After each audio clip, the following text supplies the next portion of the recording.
Welcome. I'm Mark Kerrigan, author of the best-selling book on Bitcoin, The Bitcoin Tutor. Since 2014, I've helped thousands of people around the world get involved in and profit from Bitcoin and other cryptocurrencies. Most importantly, I provide strategies to my students to help them trade safely and to secure their wealth. Today, let's talk about crypto hardware wallets. First, let's review what I mean when I say a wallet or a cryptocurrency wallet.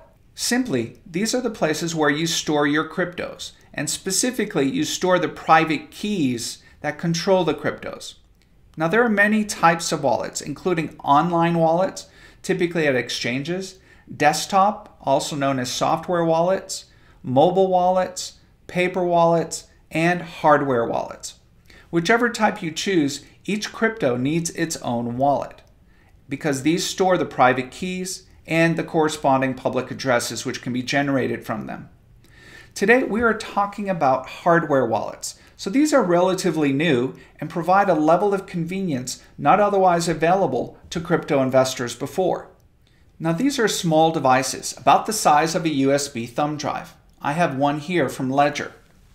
The main purpose is to secure your private keys like any wallet.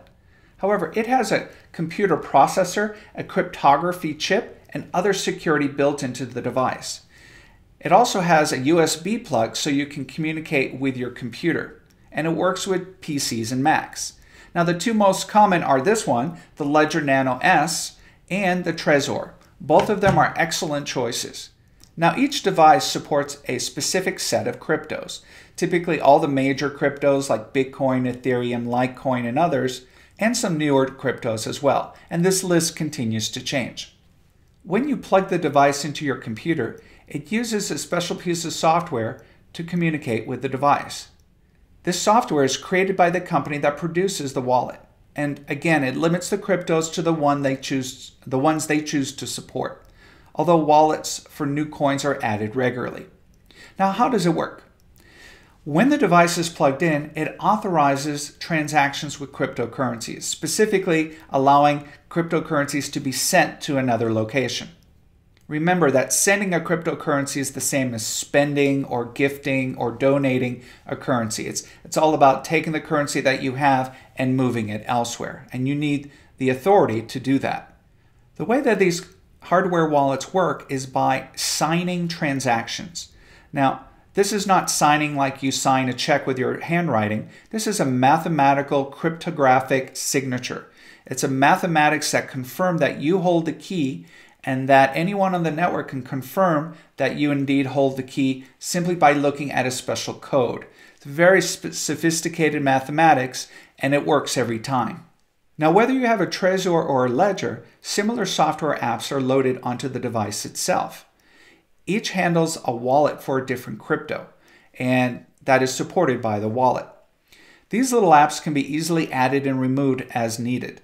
However, the apps do not store the private keys, which could be a risk. The private keys are actually stored in an encrypted cryptography chip right on the device. So why is this hardware wallet such a good choice for investors? Well, the devices have, as I just mentioned, a separate cryptographic chip that encrypts the private keys and prevents them from being transferred or copied off the device. The private keys can be recreated, however, in case you lose the device or it's somehow damaged. You need to save a special 24-word passphrase that you receive when you first set up the device. This is the root key or the root passphrase, the key to all your other private keys. This is the real thing to protect.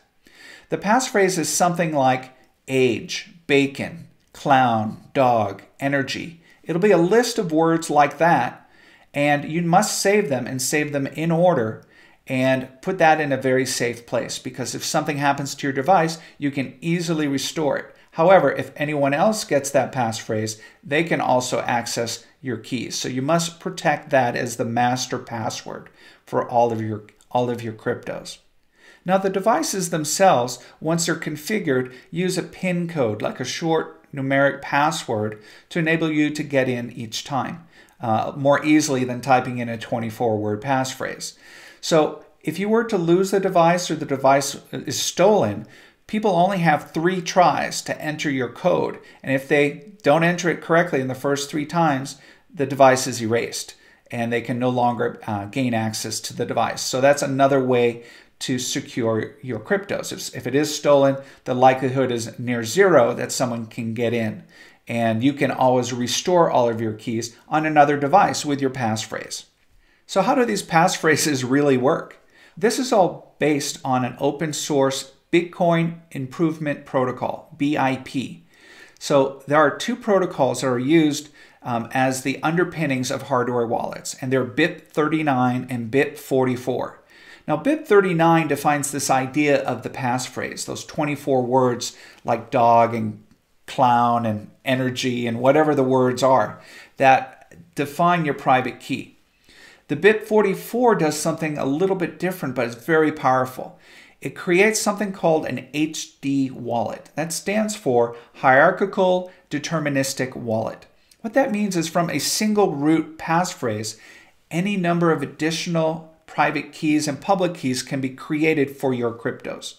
So what gets created with BIP44 is a tree-like structure where there's a branch in the tree for each different crypto that you're storing, and then underneath that, a list, and really an unlimited list, of private and public key combinations. So now you know about hardware wallets and why they're so important to active investors and traders. So why not use other types of wallets?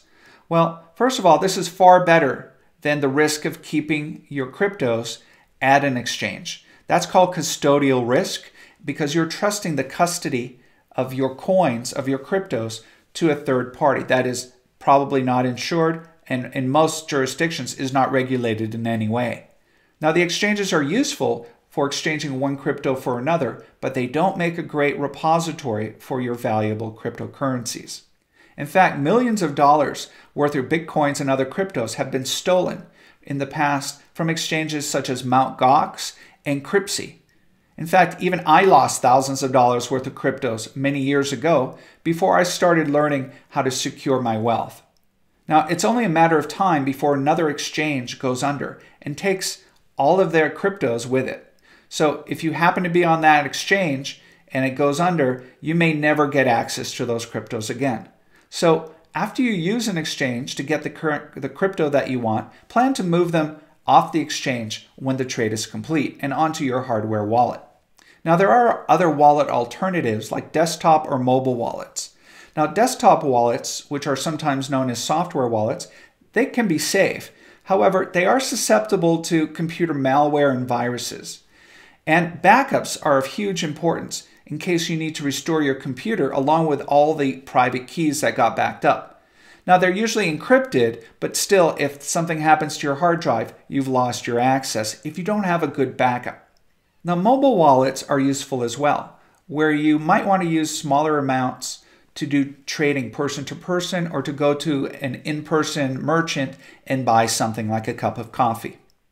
So hardware wallets never expose or transfer private keys off the device.